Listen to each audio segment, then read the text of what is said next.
views and opinions expressed in this program are those of the participants and do not necessarily reflect the views of BronxNet or the program underwriters.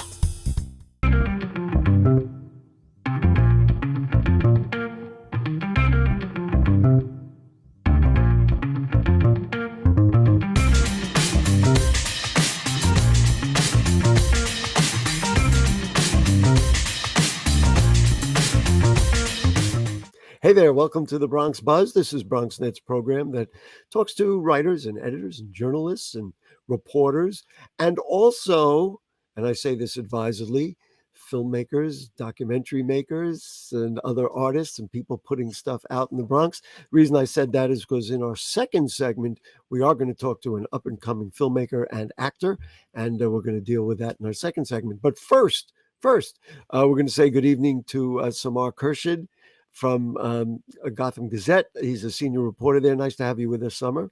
Hey, Gary. Good to be here. It's always good to have you. Let's get right into it. I mean, there's so much going on. You wrote about Mayor Adams' budget. We haven't spent a lot of time on it on the program. Right. And the promise, which he said, and I know many parks advocates agreed, that 1% of the budget should go for parks out of the $98.5 billion spending plan for the next fiscal year. However, when he unveiled it, let's see, only $495 million for parks was in the budget, and there was actually a $63 million cut. So what do you make of it as somebody who covers City Hall all the time? So it's and if you look at the last budget, now last year when this percent for parks was being discussed, that would have been close to $1 billion because the city budget had surpassed $100 billion. The last budget modification under de Blasio was about $100 million higher than this current budget. And so it's, he's not even halfway towards the goal. He's got $500 million. Parks advocates are quite disappointed. The city is, it's not exactly on sure footing yet. There's still, the mayor's being careful about using one-time federal funds. He doesn't want to set up a situation where he commits to funding that, might not be around 2 years, 3 years down the line. So so he's been cautious, and this is where the budget process goes every year. It starts off with the mayor pitching something cautiously, and then the city council pushing him nonprofits and advocates, and that's going to be the next couple of months of our life. Well, we will watch that as it goes. But here's the philosophical thing. If you look at the pandemic and you look at the way the city's been affected, and I can tell you very personally, what did I do when my wife and I were basically locked up? We took long walks in Van Cortlandt Park, and so many families did the same thing.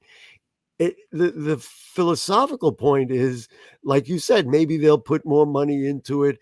But if he had to cut somewhere for me, that's a priority. And I would have hoped, and I know the parks advocates would have hoped that would have been raised up. So that would be my first thing. The second thing was you are much more qualified to respond to, and that is the fiscal health of the city. The city is on better footing than it's been. We haven't heard the same kind of budget cutting. We know he laid off maybe 1,500 employees for no vaccinations. What is your assessment of the city, and without prioritizing or lack of priority for parks, what do you make of it? I mean, is he just crying wolf, or is there really an issue to be careful about? Well, the city's doing better than it was, and tax revenues came in higher than anticipated. So and Wall Street did really well. So bonuses that led to a lot of good cash revenue for the city, but he's got to be careful about it because there are still risks. There's industries that haven't bounced back yet. Tourism, Midtown is practically empty. He's, Eric Adams is warning against companies, continuing remote work because he wants the tiny local economies to be spurred on by people who spend money, going to laundromat or going to Bodega. So let me just add about that. Aside from the big, properties on Park Avenue that, have empty office space. You got all those coffee shops and souvenir shops and people who just, delis and everything that is all over Midtown Manhattan, and Exactly. they're all empty. I mean, Yeah. And if you so don't have he's got to be workers careful. buying lunch, you can't sell lunch. Right. And federal stimulus aid runs out it's going to be spent. It's going to be spent in 2 years. And so he's got Right. to be, that's why the mayor's being careful in committing to, if he's going to make expenditures, it's going to be on things that they can continue to fund into the future once the city's tax revenues, stabilize. And so he's got to be very careful about how much money he puts towards, I guess. Yeah, I know. You're about to wade into the thing that I mentioned before. The question is, what are the priorities? I mean, I mean, there was. Go ahead, finish. I'm going to ask another question. well, everyone says a budget is a statement of values, and for instance, the city's confronting a continuing homelessness crisis, but the mayor's cut funding to homeless services as well. So all these little barrels are going to come up in the council. I'm sure they're going to hold the mayor's feet to the fire. He's made a lot of big promises. I mean, he even said, even the organics recycling program. That was going to be my next question. The Yeah, he made big composting promises programs. there. And that's, he made big promises there and he hasn't followed through. Saying I'm going to focus on public safety is a broad promise, but saying I'm going to give $1 billion to parks is a very specific promise. Yeah, so it's easier to hold him to account for that. You are a veteran observer of City Hall and the City Council. Clearly, there is a new wave of City Council members. They're largely female and largely, for want of a better term, left-handed. And do you sense a shift so that when something like this comes up, there will be significant, objection and maybe even enough votes to override, something that, the mayor wants to do? I mean, the mayor already sort of picked a fight with the city council. He very early on said, I used to be a police officer and I carried a gun and a badge for 22 years. Until you've done that, you don't get to question me on public safety. Good luck with that, dude.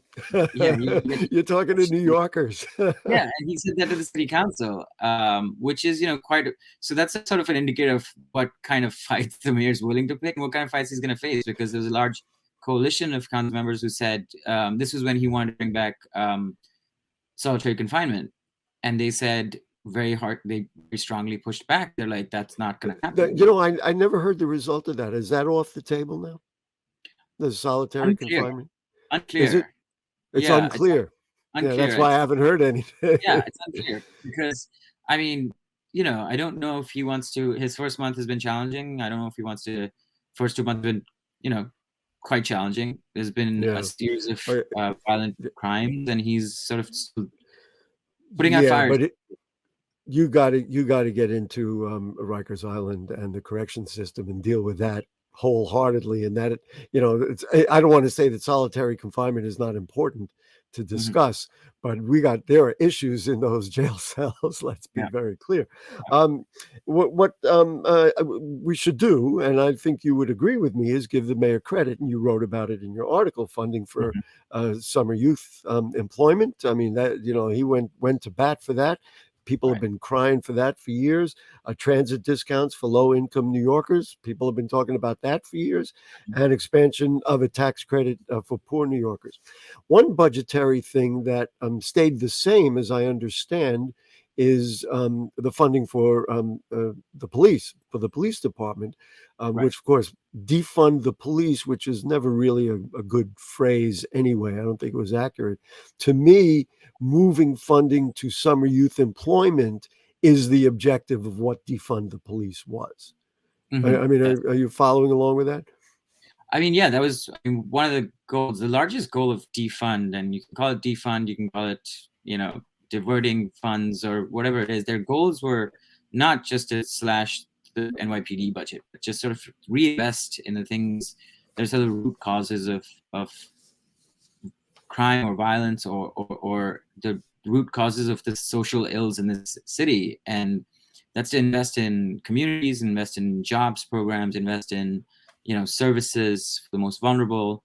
And I guess that's what they were trying to get at, and the mayor's doing that. But at the same time, this is Eric Adams. He's not gonna.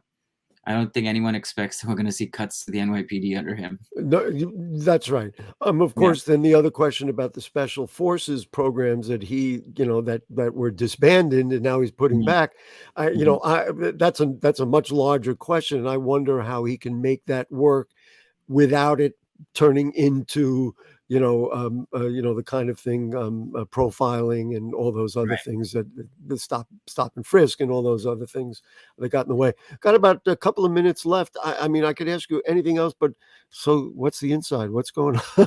What are you finding? What are you working on now in City Hall? Let's get into Summer Kershed's head here a little bit. A lot of our focus recently has been on these questions of public safety and mental health.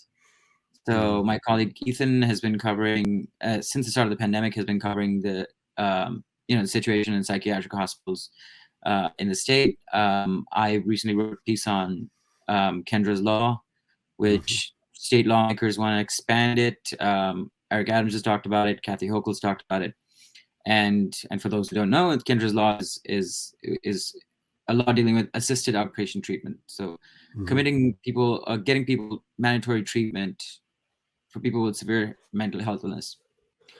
Relationships between the two Adams, Ariane Adams and Mayor Adams, healthy, not healthy, in progress? I think evaluate now? Yeah, I say it's in progress. Again, Mayor's already staked his, he's put some stakes down on the ground, and he's shown that he and the council aren't necessarily going to get along on everything.